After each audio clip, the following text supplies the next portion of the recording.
welcome. This is a view from the corner, and our guest today is no other than KO Kerry Orton. Pleased to meet you, Kerry. I've not met you before, and thank you for joining us down here at Riley's Boxing Gym. We've got Rob Riley, who's your new manager, with us today, and we'll come to that very shortly. Having not met you before, the first thing I've got to start with is belated birthday greetings, because I believe, and I know we shouldn't mention a lady's age, because generally, you know, when I'm out and about in the town, being a lad, I'll say to a lady, I'm not going to ask you how old you are, but how much do you weigh? But that's lost on a boxer, isn't it? Because we talk about that. So you were 39 years of age this week. Yeah. Fantastic. What did you do to celebrate that then? I'm a bit boring. I've just moved home, so I've been doing a lot of admin, so sorting my pensions. That's all right. Look into that's not boring about that. Home insurance, all that sort of stuff, changing the trackers on my dogs. Oh, fantastic. All the important stuff, making sure they're all right, really fair. Brilliant. Anyway, birthday greetings to you anyway, because you can still be celebrating with us today. Okay, so professional boxer, had your debut in July 2023, is that right? Yeah. At the age of 35 and just before you were 36, as our researcher informs me. Yeah. And I'm looking, I'm looking at your stuff you've done previously. I do steal stuff. I've been on Instagram, and it seems to me that you've got that. Your mindset is summed up basically. I found a quote from you, and it weren't an original quote because you pinched it from Angelo Dundee, which is fantastic. We don't have to reinvent the wheel. I'm a massive fan of Angelo Dundee, absolute hero. You couldn't ask for an all-time great, but you couldn't ask for a better trainer, in my opinion. But the quote goes like this: "Win, lose or draw, the experience you get out of boxing is second to none." Yeah. Is that fair? That's what you quoted. Yeah. So basically, tell me a bit more about that. Tell me about that feeling that you get from boxing. When you're in there, if you're honest with yourself, you know when you've won, you know when you've lost, and you know when you've been hard done to. Right. And I believe in my debut, that's exactly what happened. Really? Hard done to. You're hard done to, yeah. Massively. I don't say that about many of my fights. I know when some of them are close, but I thought that one was miles off. Right. Okay, that's fine. And I will come to your record. And I will look at the highs and lows, because you know, to a degree, I'm inclined to agree with you. You've had some tough fights. You've had no easy options in your career today. But we will come to that. Okay. I mentioned your age already. I don't want to harp on too much about your age, but I think it's fair to say that most boxing fans see their idols on TV and boxers holistically as starting from children and coming up through the ranks and turning professional in their 20s. I think that's fair to say that that's a common thread throughout the boxing community. Mm-hmm. However, your story is totally different, isn't it? Your story is totally different. Yeah. You made your debut and you made it in your mid-30s. So now tell us when it started. Tell us where it all started for Kerry Orton. I was around 28 and we got the devastating news that my dad had got throat cancer. So it was such a blur that time in my life, where it were a bad part in my life. Like every day sort of just merged into one. And I remember being online, and this 8-week of boxing came up. It was white collar boxing to raise money for cancer research. So I thought, brilliant, I'm going to do that. Signed up to it, didn't think anything about it. Sunday morning comes, congratulations, Kerry, you have entered into our white collar event. Your 8 weeks training starts in 2 weeks' time. The address were at Ecclesall Road in Sheffield at Christine Di Paolo's gym. Oh, yeah. He's a world champion in Thai boxing. That's right. So that's where it all started, really, just to raise money for cancer research to support my dad. Because I'd gone through all chemotherapy with my dad and everything like that. And then you get sort of dragged into it, you know. So 3 white collar fights down the line, Christian said, Kerry, you can't have any more white collar fights. You know, why don't you do a few unlicensed? I'm like, yeah, why not? I was oblivious to the amateur setup and things like that, so I just thought, yeah, I enjoy boxing, I enjoyed the discipline and the training. So I thought, yeah, I'll just carry on with it, and it kept me physically fit. Previously, I were a long distance runner. That's what I used to do. So you have got a background in training, and yeah. Well, in my younger days, I was really good at tennis.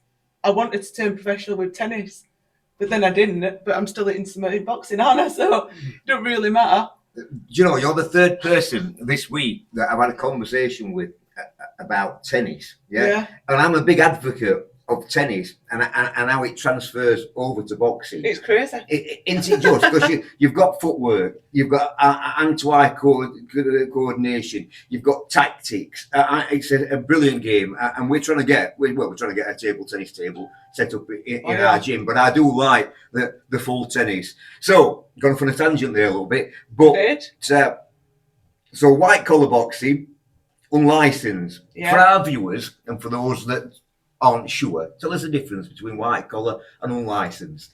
So with white collar, you're raising money for a particular charity. It's generally attached to a charity, isn't it? Yeah. Unlicensed, yes, you still got to box in the same weight category, but they're not professional. No. You know, they don't weigh in correctly. Right. Yes, you have your blood pressure done, but it's nothing like a professional with the MRI and the full medical and things like that. You train just as hard. Yeah. Don't get me wrong, you train just as hard. And after leaving Christian, I moved over to Luke Scanlon. Yeah. And he's down at Wilson Street, Nigland Motors gym. Yeah. He's a brilliant coach, but it's all kickboxing, boxing. And he's a brilliant coach. Looks like Ivan Drago. Yeah, just the difference with the professional, with the amateur and the unlicensed is basically raising money for a charity, whereas you're selling tickets and you are getting paid for unlicensed. Yeah, I understand that. Okay, so after the unlicensed, what come next for Kerry? So I've got a few friends that knew my old manager, Josh Whale, and my old coach had been injured. He tore his bicep, which then sort of made me, I wanted to always go the full way anyway. I came from white collar. I thought if I've started at white collar, I've done unlicensed, let's go the full wheel. Let's go pro. Luke couldn't take me pro, so I had to then start looking for a professional manager. And my other friend, Luke, ironically, knew Josh. So I got in touch with Josh. That's how I got to know Josh and got in touch with Josh. Went down, had an interview, a meeting, and he were happy to set me on with his dad, Mick. That's how it all started, really. Fantastic. Just out of chance. It is out of chance, but there is quite an emotive background to it with your dad, isn't it? You know, with your dad. I take it, I do know that your dad's no longer. He did pass. He did pass in September of 2024, but ironically, it wasn't with the cancer. Oh, really? He had multiple strokes, and that's what eventually he passed away. But yeah, he were a warrior all the way through, and I think that's where I get. It's in the bloodline, is it? Yeah. I'm stubborn though as well. Yeah. Like, I'm not going on deck. No, that's not bad thing in the game. I'm just stubborn. In your chosen sport, I think that that's a commodity that should be welcome, really, shouldn't it? Yeah. So, turned professional at 35 years of age. Yeah, we know what the drive and the motivator was for that, but to a degree. Mm-hmm. When you turn professional, of course, there's the limelight, there's the glamour, right? And there's a degree of a monetary value because professionals get paid for it. That's what people think, isn't it? That's what they think. So what was the biggest driver when you turned pro? Was it fame and money? Yeah? Were you fighting to live, to top up your day job? Did you live to fight, as in to drive the passion of boxing? So it's not about the fame, it's not about the limelight, it's not about the glamour for me. I don't need the money, I've got a good job. It's simply because I set off on this journey with my dad. I've lost my dad, and he won't want me to quit. I'm not going to go out 0 and 18 And off that last loss, which I don't believe were a technical knockout, No. I refuse to go out that way. Yeah. I do believe that I'm the fittest I've ever been in my life.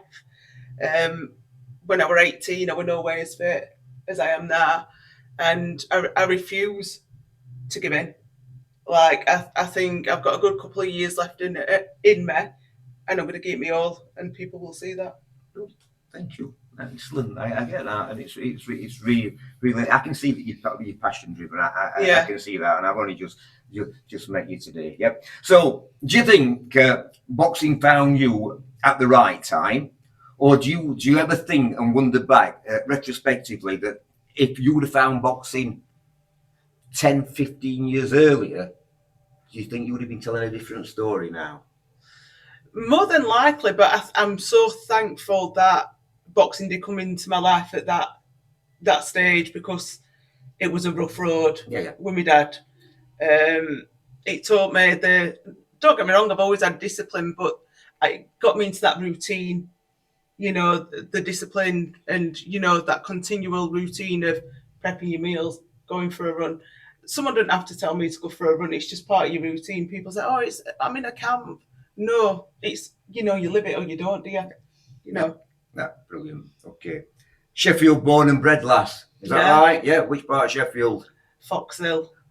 So towards Hillsborough, that, isn't it? Straight up road. Yep. 5 minutes. From here. So I suppose my next question, are you red or are you blue? Well, my dad had the last laugh on me because I'm actually a Sheffield Wednesday fan, but he were a Blade.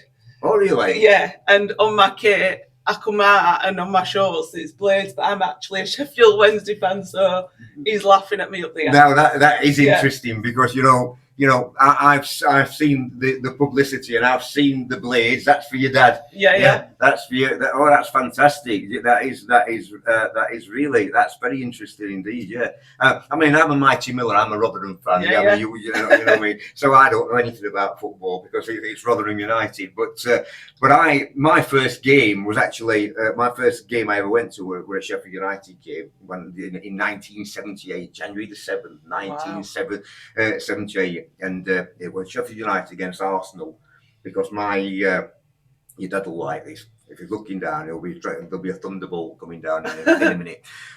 My teams, when I was a kid, were Rotherham United, and I needed some glamour, so I supported Arsenal as well. All Reds. Because they got the same kit. So I turned up to the lane, January the 7th, 1978, to watch Arsenal play Sheffield United in an FA Cup third round. Sheffield United lost 5-0. Malcolm McDonald, you'll not know who Malcolm McDonald is, I wouldn't imagine with your age. Malcolm McDonald scored a hat-trick. He scored one with his left foot, two with his head, and consequently Arsenal won 5-0. So your dad will now be throwing thunderbolt down on me. He will. What is this man doing with my daughter? I remember stats like that. I'm a bit like Rain Man, you see. Okay, brilliant. So you're a Wednesday fan. So what's Sheffield Wednesday look like this season for you then? You got Barry Bannon back. Yeah, Barry Bannon's back. I do think they're going to stay in that same league for a couple of years. Yeah. But I think they've got the right, manager in there. Looks like he's going to do a fair few bits for even the younger teams in the coaching. So I believe next couple of years they're going to stay in that same league, and then they'll move up. Looking forward to the start of the season. I am. My partner is, but it's quite lively in our house when football season starts, shall we say? Right. Okay. Brilliant. Okay. So we've established you from Sheffield. Proud to be Sheffield Steel City, yeah. And it's no secret that Sheffield has turned out some incredible boxers. And there's loads of us. And we've got some incredible boxing gyms in Sheffield. I mean, worldwide notable, the Ingle Gym on Newman Road, but there are massive successes throughout Sheffield as well. So the Sheffield boxers from past, from previous, how inspirational are they them to you? So there's a fair few from Sheffield and obviously the surrounding areas, Doncaster. Yeah. Ironically, when I were in the unlicensed game, Terry Harper were doing some one-to-one sessions. Yeah. So I went over to her gym when I was unlicensed and, trained with her. And I was talking about turning over pro. She went, "Why don't you just give it a go? What have you got to lose?" I think she's a massive inspiration, freeweight world champion, and such a humble, lovely person. And she's a great lad. Oh, yeah. She's a friend of ours, Terry. She's been at our shows. She's done interviews. She's donated to us. Yeah, she's a very humble person. You couldn't ask for a better down to earth lass than Terry. That's brilliant. That's really interesting. So let's stay on the theme of ladies now and ladies boxing. Okay, so ladies boxing. Do you think we're there yet? Do you think ladies have got the recognition like the fellas? Is it as popular as the bloke sport? I think it is massively turning that way now. Yep. When I first started boxing, there were very few and far between. And, you know, like I were always sparring men. Weren't bothered. But yeah, you not very often get a woman in a boxing gym. But it's brilliant to see all the promotions that are going live now. I mean, they get a full card with women on.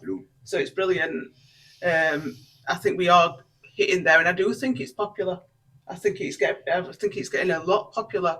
I mean, when Katie Taylor's on, come on. You're not going to get any argument from me. I love women's boxing. It's took off. It's massive, and why not? And I think it was. I might do myself a injustice here with my quote, but I'm sure it was Eddie Hearn that said, "Never mind ladies boxing. Yeah, it's just boxing. It's just boxing. Yeah, and it is boxing, isn't it? Yeah. That's all it is. So when we put a show on, yeah, we might have half a dozen fellas, half a dozen ladies, but you're all doing the same thing. It's just boxing. And I think it's fair to bring Rob in at this stage, yeah, because I know Rob's here in capacity of the promotion company, which we'll talk about, and he's your brand new manager. But this is Rob Riley from Riley's Boxing Gym, yeah, and congratulations on your brand new gym, Rob. It's absolutely fantastic. But I know the success that Riley's have had with the ladies, yeah. What do you contribute that to? Well, just the desire to be better than men, to be accepted in the boxing community. It's been ruled by men for so long. You just look at football now. I mean, the standard of football now, where women's football. No, 10, 15 years ago, we won't watch, women playing football. But look at this; they're as good as men. It's very comparable. Oh, unbelievable! The skill sets and everything. They are. Yeah. You can't. You've got to stand up and give these people respect because they're doing it. Look! European title football won that. Women. England's never won that. You know what I mean? That's right. 1966 was the last time England did out really significant, didn't they? I watched an interview with, back to football now. I watched an interview with, I can't remember who were doing the interviewing, but they were interviewing Bobby Charlton, 1966 World Cup winner. And the lady that was doing the interviewing said, "Okay, Bobby, how do you think the team of 1966, England's team of 1966, would stand up against the ladies' team today?" And Bobby Charlton said, "I think we'd beat them 3-1. So she says, "You think you beat them 3-1? And he says, "Yeah, because we're all in his 80s now." which I thought was fantastic. So in your gym currently, you've got Bianca Johnson, unbeaten 5-0. You've got Amy Greatorex, who's just come back off a fantastic win on a home show. 2 pros. You've got a national champion, Florinetta, who's just had her first pro debut. Expecting massive things from that young lady. We've got a young lady called Gracie Hall, who's hopefully after this year, when she's done the leaks this year, she'll be turning over. And I think she's one to look out for. And now I've been after this last for various years. I'm going to be honest with you. I'm envious of Josh Whale having this young lady. I think the only mistake Josh had made with Kerry is not getting enough female sparring. I said that's the only thing as a trainer, as a mentor, what a great guy he is. But I just think, this lady needed female sparring. And this is what, whatever it takes to get that lady to progress in her career, we will do. and that's what the aim is. Then that's when the results will come, because she'll realise, you know what I mean. She'll be put in situations where she has to work. Fortunately, I've come up across Kerry Orton, Bianca Forte, and what a fight that were. It was as good as any Katie Taylor fight, you know, and Amanda Serrano fight. It were every round with nip and tuck. Every round. She'd come to win that night, Kerry Orton. And fortunately, I mean, I've known Kerry prior to that happening, because one of her best friends, Steve Dakin, what we call it, he told me about her and things like that. You know, I mean, he introduced me to her actually, and I thought, what a lovely lady. I mean, you wouldn't believe it's the same two people in ring, you know. When you see her in ring compared to the lady outside, I mean, she's got everything for me. I mean, I think I think she's made the right. No disrespect to Josh, but I think she's made the right decision to look elsewhere for training and that, and try and get some, you know, some sparring in for herself. To, like she said, she's got a couple more years, and it's all about her really, not about thinking. Josh is doing great things in boxing community, great ambassador to the sport, a gentleman when you speak to him, a great promoter. But like I say, this lady needed a new change in her life, and she came to me and asked me if I would steer her, and I said I'll do my utmost best, but you must speak to Josh first, like I said, because at the end of the day, I've got to work with Josh, and Josh has been very, very helpful in our you know, getting us to our promotional level. You know what I mean? We've Gary Longmore and myself we've developed this management promotion company, and we just want to give every young lady what comes with us every opportunity. And Kerry Orton's at the top of his list, because at the end of the day, I think she deserves that. Who she's fought and what she's done in the career. Yeah, her record don't speak great volumes, but we're going to change that this year. We're going to get her some wins. We're going to get her some title fights. This is what it's all about for Kerry. She can't leave this sport without achieving something. Let me just come there. Let's just briefly touch on your record. So it's 18 professional fights, yeah. It's 18 professional contests in 3 years. Is that right? Well, that's massive, isn't it? You know, that's massive, and that's commendable on its own. 18 professional contests in 3 years. You certainly like to be busy. Yeah, clearly, and getting to know you now, sat here. Routine. Yeah, I understand that. Yeah, help me to understand what level of resilience is required to keep training, to travel up and down the country, you know, to step through the ropes, regardless of the outcome. When I walk down that ring, I don't see anybody. I just listen for one voice. Like I've said before, I am very stubborn, and I'll always go out of my way to get eventually what I want. I've always been like that. I've always been competitive, win, lose or draw, and it's something that I'm teaching at the minute to my stepson, because at that age, the young and they're throwing dummies out at pram when they're losing at card games and stuff, and I've had to explain to him, it doesn't matter about losing as long as you're learning from it, mate. And that's the thing. Win, lose or draw, I'm always respectful. I always shake their hand. I always give them a hug. But, you know, I know when I've won and I've been ripped off.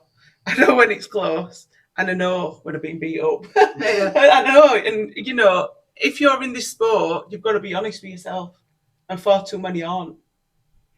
No, I understand that. I think you've got to have an honest appraisal of your own ability. Yeah. You've got to identify the development areas, and with your team, you've got to work on those development areas. Everybody knows what you do good. You know me, or you do well. It's the areas of your development that are going to get you where you want to be. Of course they are. So, what does training look like for you? Because 18 contests in 3 years indicates to me that you're very seldom out of camp. You know what I mean? So what does training look like for you? Briefly? I'm always running. Always running. If I'm not running, I'm sprinting. If I'm not sprinting, I'm chasing dog round field. I'm always on the go. I'm always in the gym. When I was at Josh's, we was training 3 times a week in the gym. And then 3 times out of the week running. But tell me more about running. Sorry for interrupting, but tell me more about running, because I'm a massive. I sit here with a microphone. I MC in the ring, but I've also an amateur coach and a pro coach, and I advocate running. Yeah, which doesn't always go down well with fellow colleagues. Fellow colleagues don't always buy into it. But we had a quote from Angelo Dundee at the beginning, and I've used this in interviews previously. Angelo Dundee once said that he expects all his boxers to run 3 miles. That's it. Just 3 miles.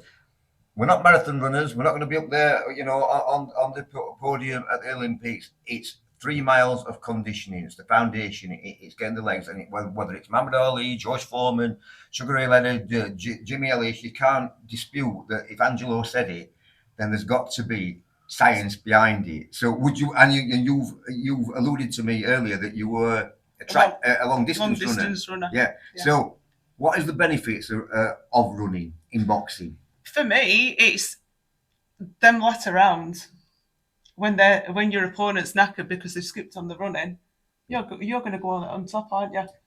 So I've always said you've got to run. People are all about having a look at themselves with the muscle mass and stuff like that, but it's pointless if you're gassing in round 2. Yeah. I'd rather have my cardiovascular system and have a little bit of muscle like I am now than be jacked and gassing round 2.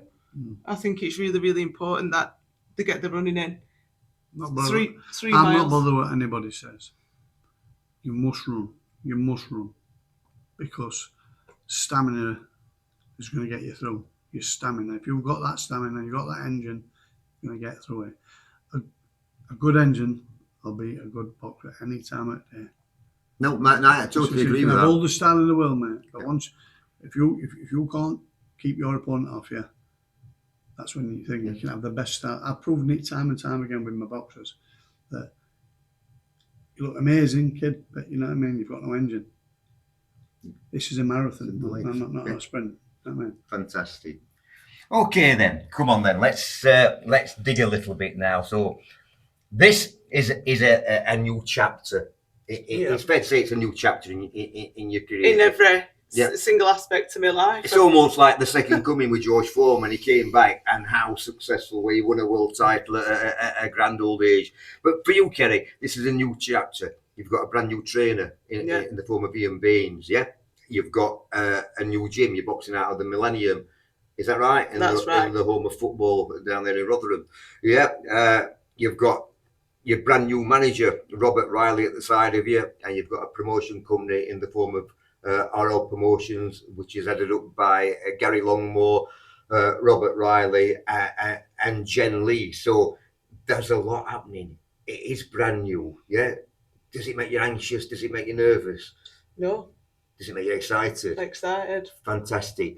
Come on then, Rob. You're a manager. You're also part of a promotions company, right? And I'll ask the question because I'm sure Kerry's asked it before she signed on the dotted line. What are you going to do for her? I'm going to get her a title. Yep. I'm going to get her a title. It was always on top of my list to get her a title. Kerry's capable of winning. Have we got a name?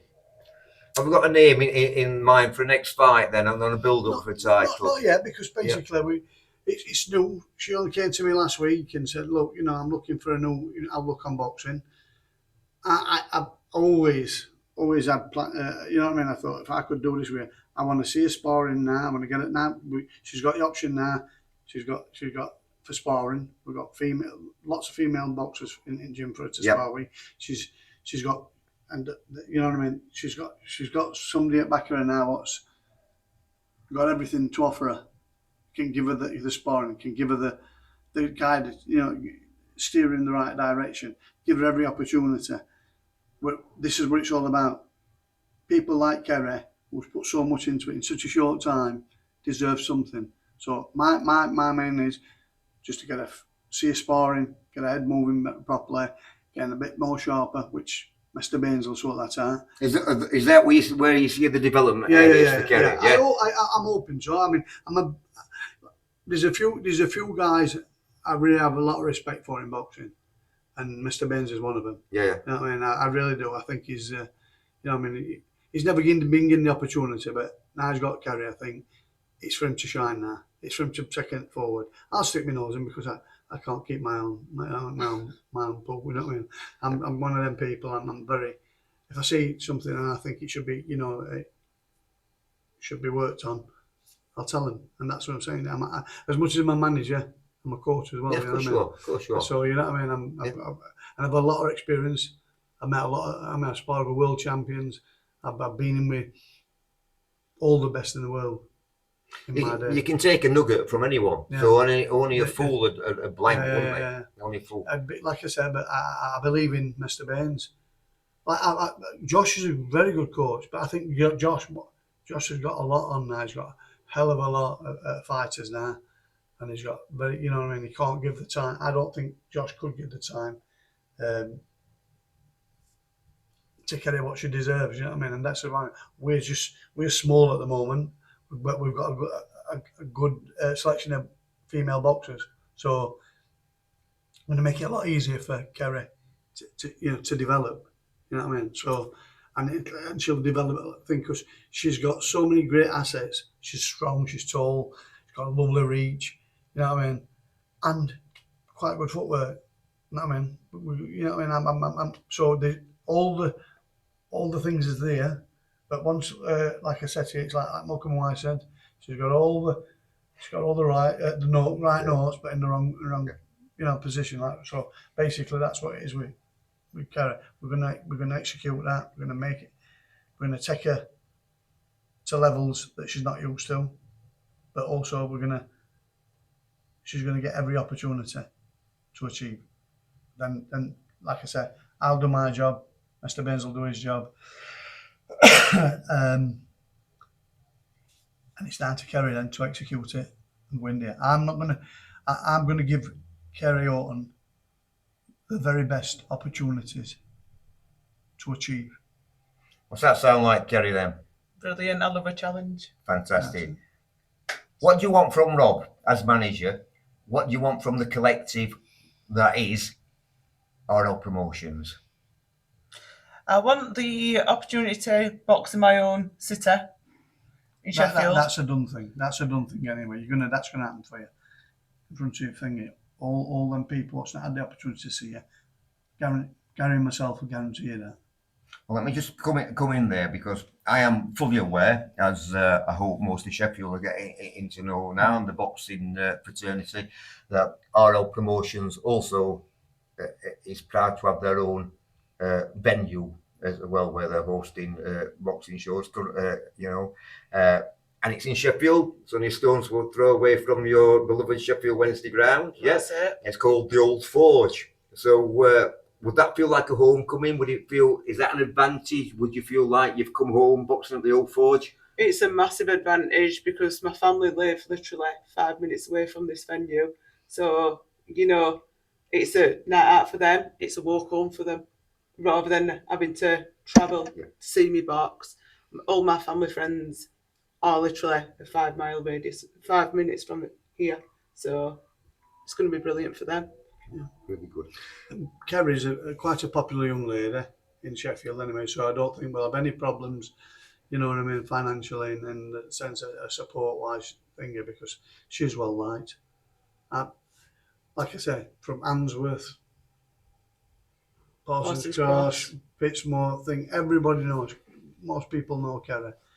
And they'll say exactly the same thing to me. What a wonderful lady she is. And she deserves this now. She deserves to have something out of boxing before what she's done, especially for her father, because then that's what drives her. I know that. We've had this conversation. And I'm an avid family man myself. I miss my dad, my mum and dad. He was a great inspiration in my life. So I can imagine how Kerry feels when she gets in that ring. Especially having to wear a Sheffield United badge. Oh, yeah. Good. That was important then, because Ian's not here. Ian Baines is not here today, unfortunately, but we will catch up. I'll make sure that I pop over to to Millennium. And you've also mentioned Josh. I'll make sure I pop up to Mickey's and do a little bit at Outlaws as well.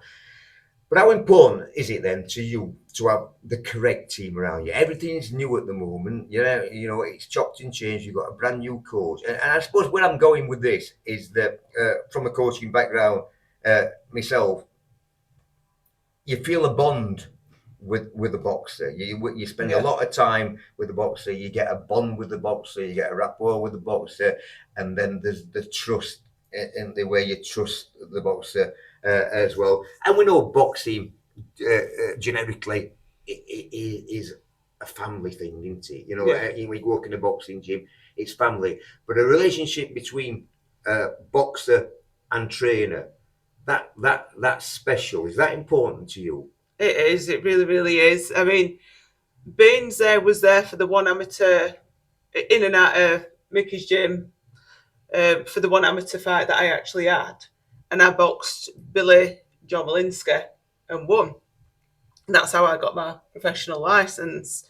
But we went and boxed in Scotland, and Bainesy drove me up.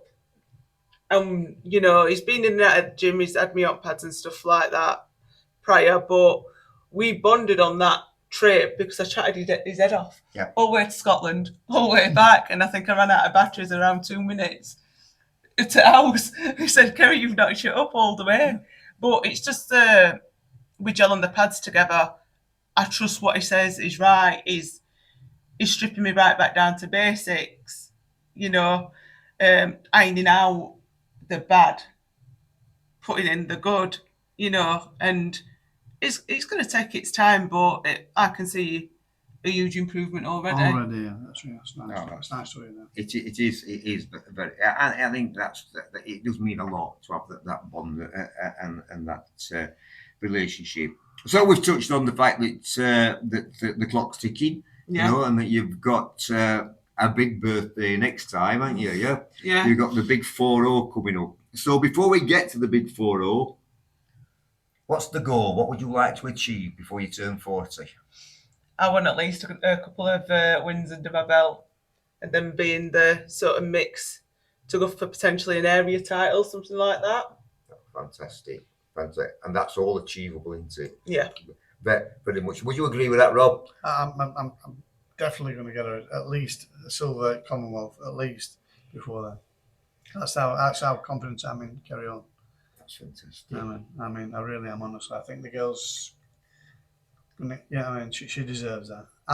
Listen to me, we've been talking before about female boxing. I weren't too sure on it myself, but then I've just seen the development over the last thing. I mean, don't forget, I've trained Tasha Gale, who on GB squad for various times. She went to Melbourne, World Championships, all that sort of thing. You know what I mean? So, and you know what I mean, I expected massive things from her as well. You know, but like I say, you know, at the time I didn't have the facility I have today. Kerry's coming at the right time, so you know, and to be in that process, everything's new. So, which we're on an even keel now, so everything's new. So, it's an experience for all of us. See where we're going to take it. But one thing is now, Kerry Orton is now going to be looked after. That's great, isn't it? Brilliant. Kerry, I don't think there's a great deal more to say today. It has been a pleasure to meet you, you know, and I can see that the strength of character is immense, right? It really is. I know you're going to succeed. I can sense it. I generally finish off with a couple of last words, and they're generally normal, everyday sort of interview questions. Who's your favourite boxer of all time? Who's inspired you? But I'm not going down this route today. What I'm going to say to you here is, dogs or cats? Dogs. See? Sausage dogs. There you go. Sausage dogs. Ladies and gentlemen, this has been a view from the corner with me, Steve Dakin, in the company of Robert Riley, Kerry Orton's manager, and of course, the one herself, KO, Kerry Orton. Thank you very much. Thank you.